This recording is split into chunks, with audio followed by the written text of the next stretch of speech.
Oi, pessoal, vamos lá? Uma aulinha de Roma Antiga bem rapidinha, vamos estudar, hein? Então, vamos começar entendendo que essa civilização ela nos atinge até os dias de hoje.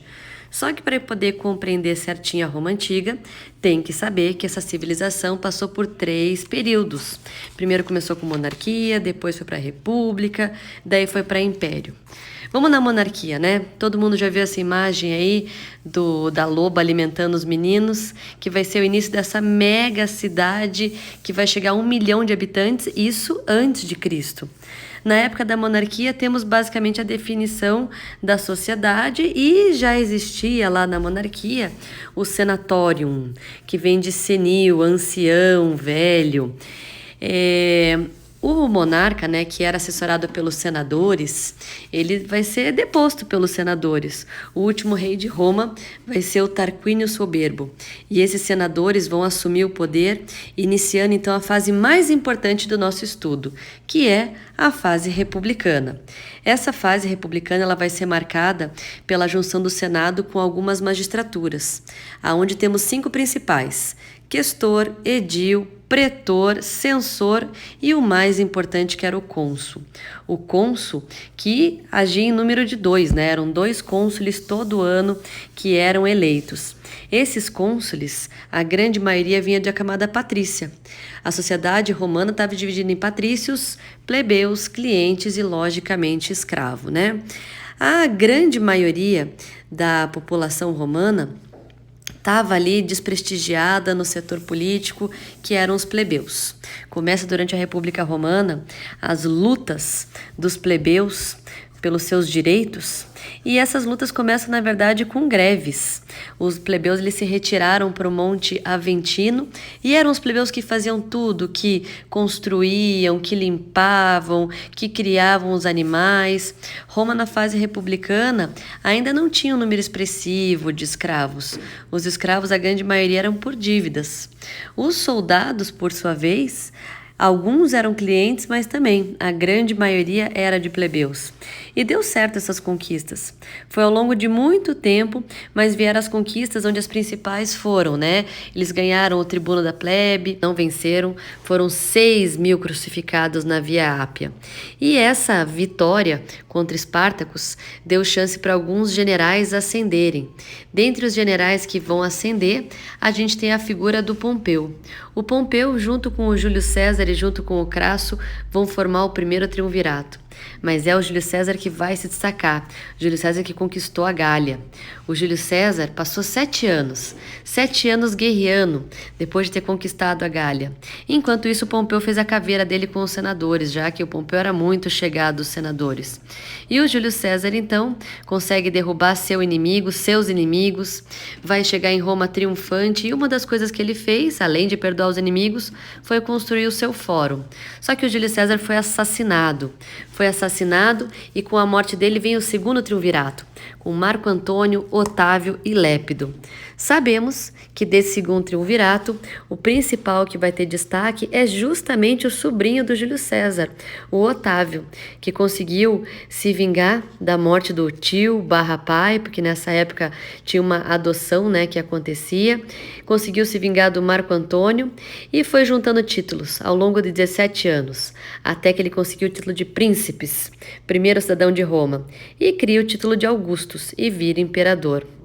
O Otávio, que inicia o Império, vai ser sensacional na administração econômica, política, mas principalmente ele é o cara que vai transformar a famosa, né, pão e circo, uma política romana que já existia na época da República, em uma coisa mais organizada, que só os imperadores podiam organizar os espetáculos de teatro e até mesmo de luta de gladiadores, ou, né, quem tivesse a permissão deles. Vocês estão vendo uma cena aí do filme Gladiador, que é do ano de 2000, muito bom para entender um pouquinho da vida romana nessa época. Então, durante 200 anos, as medidas do Otávio Augusto surtiram efeito e, lógico, né, 200 anos de muita expansão territorial. Expansão essa que começou na República, continuou no Império. Lá na República, essa expansão deu problemas porque gerou uma crise social, porque toda expansão ela gera um aumento do número de escravos. E quem sofria com isso eram os plebeus. que eram substituídos. Aqui aparece essa soluçãozinha aí com o pão e circo, mas lógico, né? Tá remediando uma solução, não é a solução de verdade. Quando o Otávio morre, a sequência de imperadores que vem na sequência dele é muito ruim. O primeiro deles é o Tibério. O Tibério, ele era conhecido por ser depressivo, vivia se retirando lá para a ilha de Capri, inclusive levava consigo meninas e meninas. É complicado. Ele até mandou açoitar um pescador que levou um marlim para ele com o próprio peixe. Depois do Tibério, que foi assassinado, né, veio Calígula. O Calígula é o mais doido de todos. O Calígula, para vocês terem uma ideia, ele ficou apenas 2 anos no poder. O Calígula foi o cara que fazia orgias, foi o cara que nomeou o próprio cavalo Incitatus como cônsul.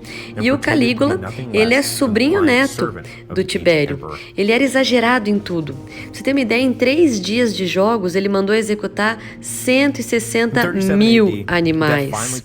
Ele adorava cortar cabeças, mandou que seus engenheiros fizessem aí máquinas de cortar cabeças. Ele morreu aos 28 anos.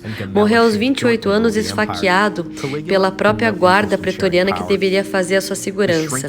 E quem vai assumir no seu lugar é o seu tio Cláudio.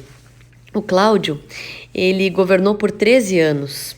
Ele é um cara muito ponderado, muito tranquilo. O único problema dele era a mulher dele, a Messalina, que, diz a lenda, dormiu com 300 homens. E lógico, né? Ele mandou matá-la e aos homens também. E por fim, essa história de dinastia louca vem com o Nero.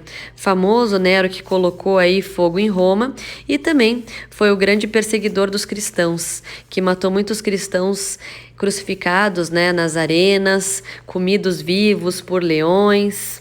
Bom, do Império, a coisa mais importante que vocês têm que saber é a crise do século III, porque chega no momento que não tem mais para onde expandir, não tem mais como conseguir escravo, resultado, né? Os plebeus ficam sobrecarregados e começam a fugir, e uma das soluções que aparece é do Diocleciano, que divide o Império em 4 partes para ver se dá uma ajuda, só que isso também não vai resolver. O Constantino, o famoso Constantino do Edito de Milão, ele permite, né, a religião cristã. E depois o Teodósio vai ser o cara que vai dividir o império em 2 partes. Então, uma série de eventos conturbados aí, que o start de tudo isso é a crise do século III, que vai culminar na invasão dos bárbaros. Esses bárbaros eram povos que sempre habitaram os entornos do Império Romano e, vendo a fragilidade do Império, só aproveitaram o momento para invadir. Invasão essa que começou pacífica, porque os próprios recursos dos exércitos das fronteiras estavam bastante escasso, né? E em 476 Roma cai. Aqui vocês têm um mapinha da expansão, né? De como que Roma foi crescendo ao longo dos anos, desde lá de antes de Cristo, quando vai chegando perto da era cristã. Vamos lembrar que o Império começa em 27 antes de Cristo e vai ser um império gigantesco que marca a presença até os dias de hoje na nossa vida. O grande legado dos romanos para nós hoje é o direito romano. Direito esse que vai ser compilado depois pelo imperador Justiniano, imperador do Império Bizantino, que foi o que sobrou do Império Romano, o Império Romano do Oriente. Espero que tenham gostado, gente. Um grande abraço.